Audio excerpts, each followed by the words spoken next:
太阳发出的声音到底有多恐怖？接下来你将听到来自遥远太阳的真实声音。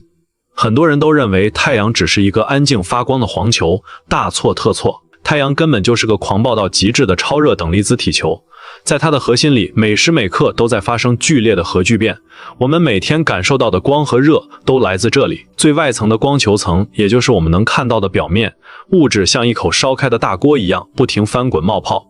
更神奇的是，太阳还会刮风。所谓太阳风，说白了就是超热的带电气体，也就是等离子体从太阳向太阳系四面八方喷射。要知道，这股风的流量惊人，每秒能喷100万吨物质。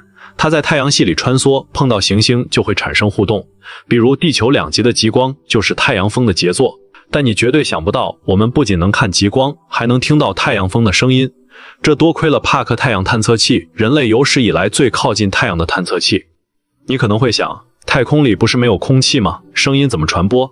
帕克捕捉到的不是普通声音，而是太阳风粒子的压力波。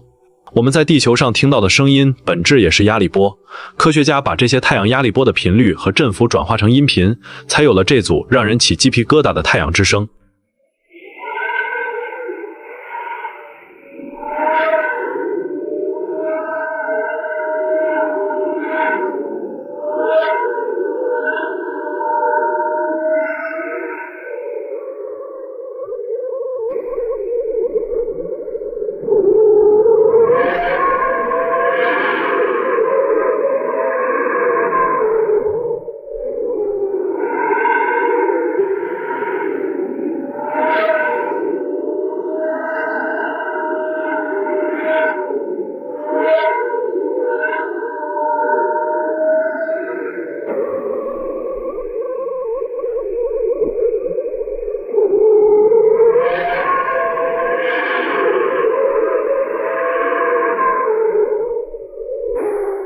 这是最怪异的一种声音，像太空里的飓风在尖叫，它来自太阳日冕爆发的高能电子。这些电子会沿着太阳磁场线旋转，像在旋转木马上打转。当电子旋转频率和等离子体波匹配时，就会放大成混沌的咆哮声。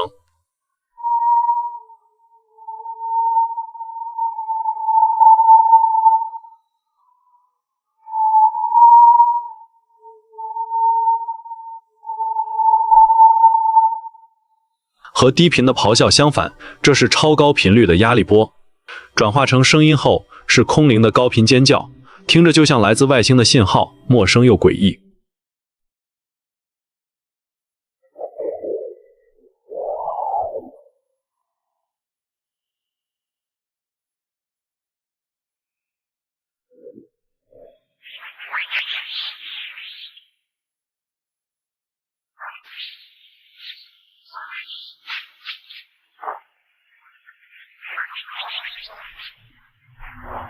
这种声音满是奇怪的芭啾和吱吱声，像风刮过麦克风的滋滋声。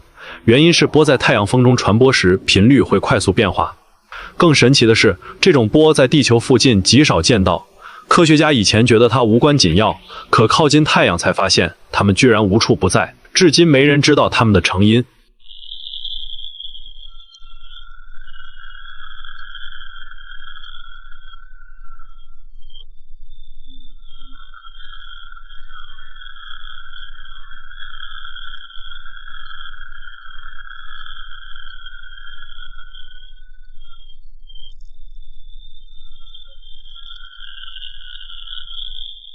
这是最特别的一种声音，和等离子体波无关，听起来像老式电视的雪花声。这其实是成百上千颗微尘撞击探测器的声音。这些尘埃来自被太阳引力和热量撕碎的小行星、彗星，以近50万公里每小时的速度撞向探测器，比高铁快几千倍。每一次滋滋声都是尘埃碎裂，还会刮掉探测器表面一点点物质。对科学家来说，这些诡异的声音是解开太阳谜题的钥匙。为什么日冕的温度比太阳表面高几百倍？太阳风粒子为什么能拥有那么惊人的能量？而对你来说，能听到1.5亿公里外的恒星说话，是不是想想就觉得不可思议？你觉得哪种声音最诡异？评论区聊聊，记得关注我哦。